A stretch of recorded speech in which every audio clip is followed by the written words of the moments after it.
Well, it wasn't the 16 times that I played against him. I take mine back to 2018 NBA Finals when he had 51-8-8. We get that game gets overshadowed because of obviously what J.R. Smith did at the end of that game.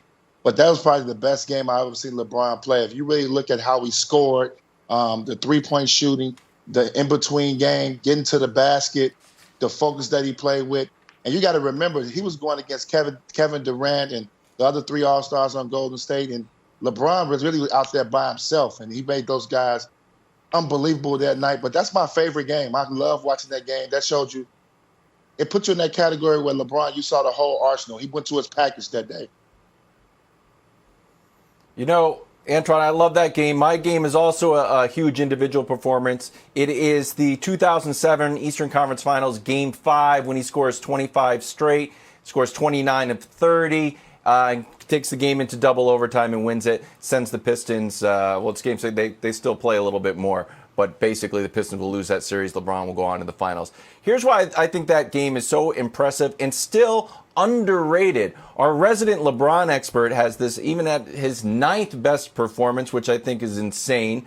Here's how underrated it is when you look at the stats from that game.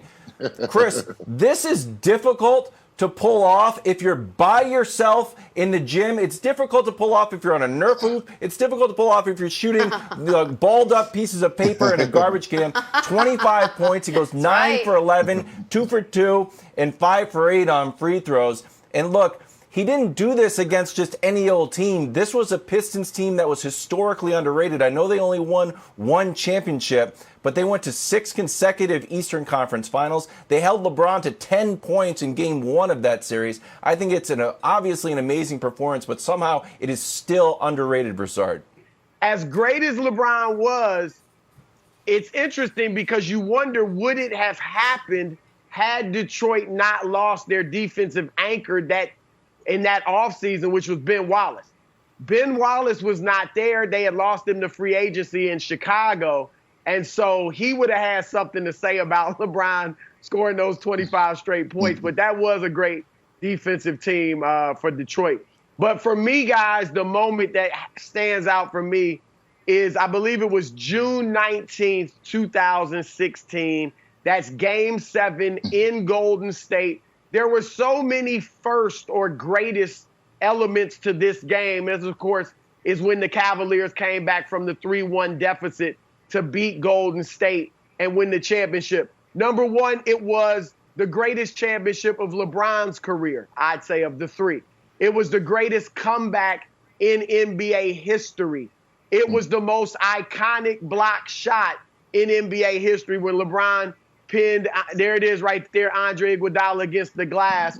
And it was the first championship, major league championship for Cleveland in 52 years. Oh, and to cap it off, LeBron had a triple-double with 27 points, 11 assists, and 11 rebounds in that game.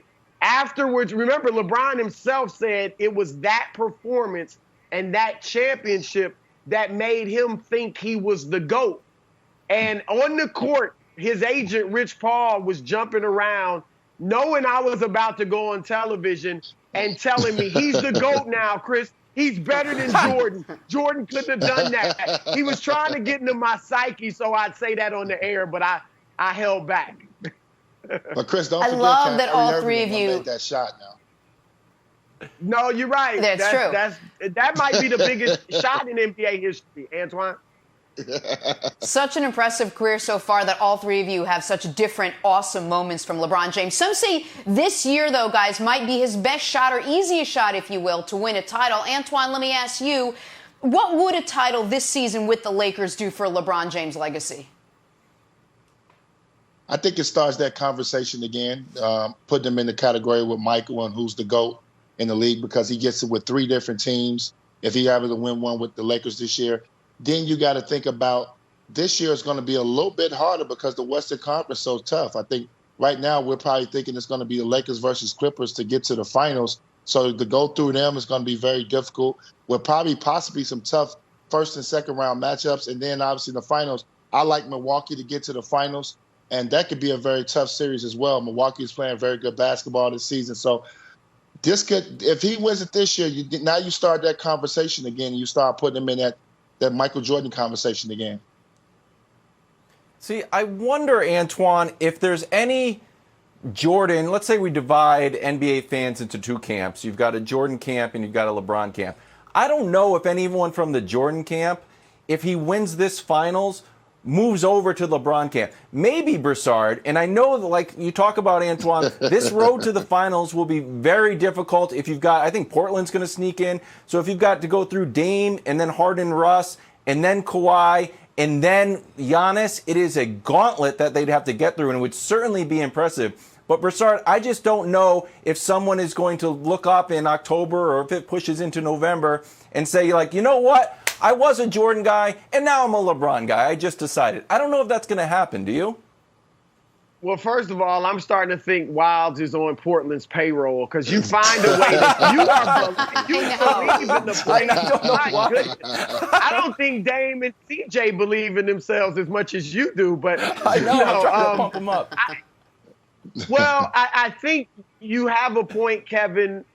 I don't know that anybody will move from the Jordan camp, but Antoine is right. It does just add more fuel and ammunition to LeBron's argument. Look, he would join Kareem Abdul-Jabbar in reaching 10 NBA finals. Now, of course, he will have lost 6, but still, just to play in 10 NBA finals, and he led his team every single year. The only other player who led his team to more finals, if LeBron gets there for his 10th, would have been Bill Russell with 12. And so that is a huge, notch in LeBron's belt, if you will, in the GOAT conversation. Also, a part of this has to be storylines and great memories. Mm-hmm. And those are some of the things. We think of Jordan's shrug after hitting, I think, the 7 3-pointers against Portland in the first half of the finals. Hey, those iconic moments matter to people in this GOAT conversation. This would give LeBron 2 absolutely storybook NBA championships. I just mentioned the one with the 3-1 comeback over the 73-win team in Golden State. If he led LA to this title in the year that the tragedy of Kobe Bryant's death, the tragedy of a global pandemic, I mean, I think all of that would just play into what could arguably be one of the top most memorable NBA championships in history. LeBron would have 2 of them. So I think that would be huge for his legacy. Would it be enough for you to switch camps? Would you go from a Jordan guy to a LeBron guy? Would it take more than just winning this year? Yeah, it would take a little more. Thanks for watching. Subscribe here to get the latest from the show. Also, be sure to check out more of the best clips from First Things First, or go watch a few segments from our other shows on FS1.